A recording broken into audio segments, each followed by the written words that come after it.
Hi friends, welcome back to my channel మీతో మధు. ఈరోజు మీ ముందుకి ఒక మంచి రెసిపీ తీసుకొచ్చేసానండి. అది బెండకాయతో చాలా వెరైటీస్ అందరు చేస్తూ ఉంటారు కదా. నేను కూడా మా ఇంట్లో ఎప్పుడూ చేసే ఒక మంచి వెరైటీ అనమాట. ఇది మీ అందరికీ మ్యాక్సిమం తెలిసే ఉంటుంది, తెలియని వాళ్ళైతే చూడండి తప్పకుండా. ఇది బెండకాయ వెల్లుల్లి కారం అనమాట. సో దానికి కావాల్సినవి ఇక్కడ చూపిస్తున్నాను చూడండి. పచ్చి శనగపప్పు అనమాట. పచ్చి శనగపప్పు కొంచెం తీసుకోవాలి. నేను ఇక్కడ మెజర్మెంట్స్ ఏం చెప్పట్లేదు. సో మీరు ఎంతమంది ఇంట్లో ఉంటారు, ఎంత చేసుకుంటారు కర్రీ అనేది దాన్ని బట్టి తీసుకోండి, సరిపోతుంది. పచ్చి శనగపప్పు తీసుకున్నాను, అలానే ధనియాలు కూడా తీసుకున్నాను. ఇక్కడ కొంచెం ఇవి ఏం చేయాలంటే డ్రై రోస్ట్ చేయాలన్నమాట. వితౌట్ ఆయిల్ మనం రోస్ట్ చేసేస్తాం వీటిని. చూడండి, కొంచెం జీలకర్ర కూడా దీంట్లో యాడ్ చేశాను. సిమ్లో పెట్టేసుకొని చేసుకోవాలండి ఇది. సో మళ్ళీ హైలో పెట్టామంటే మాడిపోతాయి.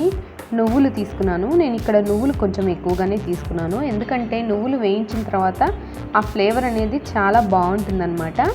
సో వెల్లుల్లి రెబ్బలు ఒక 7 తీసుకున్నాను. మీకు కావాలంటే ఇంకొంచెం కూడా యాడ్ చేసుకోవచ్చు. చూడండి, ఎండుమిరపకాయలు నేను కారంకి సరిపడా తీసుకున్నాను. సో ఇవి సిమ్లో పెట్టేసి డ్రై రోస్ట్ చేసుకోవాలి.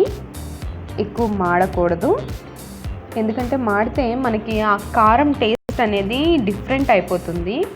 మనకి ఆ ఇవన్నీ పచ్చివాసన పోయేలాగా జస్ట్ డ్రై రోస్ట్ అలా చేసుకోవాలి. ఈ రెసిపీ చాలా బాగుంటుందండి. చాలామంది ఇష్టంగా తింటారనమాట. ఇంట్లో ఒకసారి ఎవరైనా ట్రై చేయకపోతే, ఎవరికైనా తెలియకపోతే ఒకసారి ట్రై చేసి చూడండి. చాలా అంటే చాలా టేస్టీగా ఉంటుంది. సో ఇక్కడ చూస్తున్నారు కదా, ఇవి మనం బాణెట్లో వేసుకున్న దగ్గర నుంచి, ఆ ప్యాన్లో వేసుకున్న దగ్గర నుంచి ఇలా కలుపుకుంటూ ఉన్నామనుకోండి, ఎక్కడ మాడడం అనేది ఉండదన్నమాట. సో ఈక్వల్గా హీట్ అనేది మొత్తానికి వచ్చేస్తుంది. సో చూడండి, ఇలా కలుపుకుంటూ సిమ్లో పెట్టేసి వేయించుకుంటున్నాను. ఇలా సిమ్లో పెట్టాం కదా, కొంచెం టైం పడుతుంది, ఒక 5 minutes పడుతుంది అనమాట. మనం జాగ్రత్తగా ఇలా కలుపుకుంటూ ఉండాలి. సో నేను దీంట్లో ఫస్టే ఎండు కొబ్బరి వేయాల్సింది నేను మర్చిపోయానండి. మీ ఇష్టం అండి. ఎండు కొబ్బరి మీకు ఇష్టంగా ఉంటే వేసుకోండి, లేదంటే లేదు. సో నేను వేసేసి ఇది రోస్ట్ చేసేసుకుంటున్నాను. అయిపోయింది. సో ఇక్కడ చూస్తున్నారు కదా, ఇందాక వేయించి పెట్టుకున్నాను, అవి సైడ్కి పెట్టుకున్నాను ప్లేట్లో, అవి చల్లారాలి. సో అదే ప్యాన్ తీసుకున్నాను. అదే ప్యాన్లో నేను కొంచెం ఆయిల్ వేసుకుంటున్నానండి. ఆయిల్ హీట్ అవ్వాలి. హీట్ అయిన తర్వాత మనకి తాలింపు దినుసులు ఉంటాయి కదా, అవన్నీ ఇందులోకి యాడ్ చేస్తున్నాను. కొన్ని ఆవాలు, మినప్పప్పు అవన్నీ యాడ్ చేస్తున్నాను అనమాట. ఇందులో ఆయిల్ అయితే హీట్ అయిపోయింది. ఇప్పుడు చూడండి, ఆవాలు వేసేసాను, మినప్పప్పు, అలానే జీలకర్ర కూడా ఇందులో యాడ్ చేస్తున్నాను. ఈ తాలింపు అనేది బాగా వేగితే చాలా బాగుంటుంది. ఇందులోకి నేను ఇంకొంచెం కర్రీ లీవ్స్ కూడా యాడ్ చేస్తున్నాను. కర్రీ లీవ్స్ యాడ్ చేయడం వల్ల మన కర్రీస్ కానీ చట్నీస్ కానీ దేనికైనా టేస్ట్ బాగా వస్తుందన్నమాట. కర్రీ లీవ్స్ అనేవి యాడ్ చేసేసాను. కర్రీ లీవ్స్ ఎవరు పడేయద్దండి, పడేయకుండా తినండి. హెల్త్కి, హెయిర్కి చాలా మంచిది, స్కిన్కి కూడా చాలా మంచిది. అలానే బెండకాయలు నేను ఈ సైజ్ చూస్తున్నారు కదా వీడియోలో, ఆ సైజ్ తరిగి పెట్టుకున్నాను. సో అవన్నీ నేను ఇందులో వేసేసి లైట్గా టర్మరిక్ పౌడర్, పసుపు వేసేసి వేయించుకుంటున్నాను. మూత పెట్టకూడదండి, మూత పెట్టేసాము అంటే బాగా మెత్తబడిపోతాయి. జస్ట్ లైట్గా ఇలా వేయించుకోవాలి.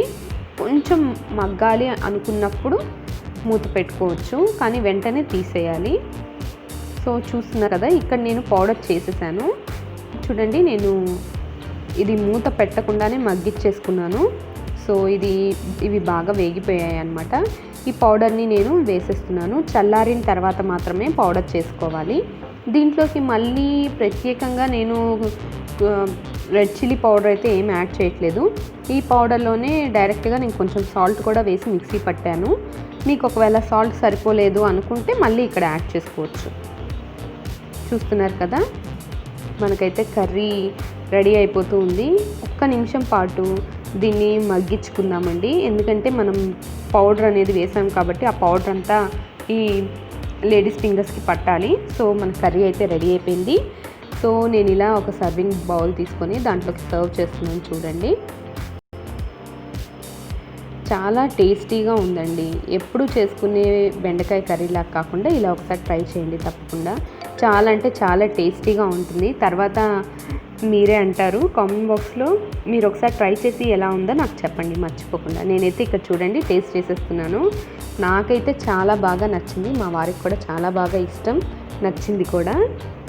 సో మీరు తప్పకుండా ట్రై చేయండి. చూడండి, మన యమ్మీ టేస్టీ కర్రీ అయితే బాగా రెడీ అయిపోయిందండి.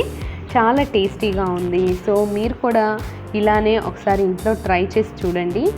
మీ అందరికీ తప్పకుండా నచ్చుతుందని నేను అనుకుంటున్నాను. నచ్చితే కనుక ఎలా ఉందో నాకు కామెంట్ బాక్స్లో కామెంట్ చేయండి. ఓకేనా ఫ్రెండ్స్, ఐ హోప్ ఈ వీడియో మీ అందరికీ బాగా నచ్చిందని అనుకుంటున్నాను. నచ్చితే కనుక తప్పకుండా లైక్ చేయండి, షేర్ చేయండి, కామెంట్ చేసి సబ్స్క్రైబ్ చేసుకోండి. నా ఛానల్ ఎవరైనా ఫస్ట్ టైం చూస్తున్నట్లయితే సబ్స్క్రైబ్ చేసి బెల్ ఐకాన్లో ఆల్ అనే ఆప్షన్ క్లిక్ చేయండి.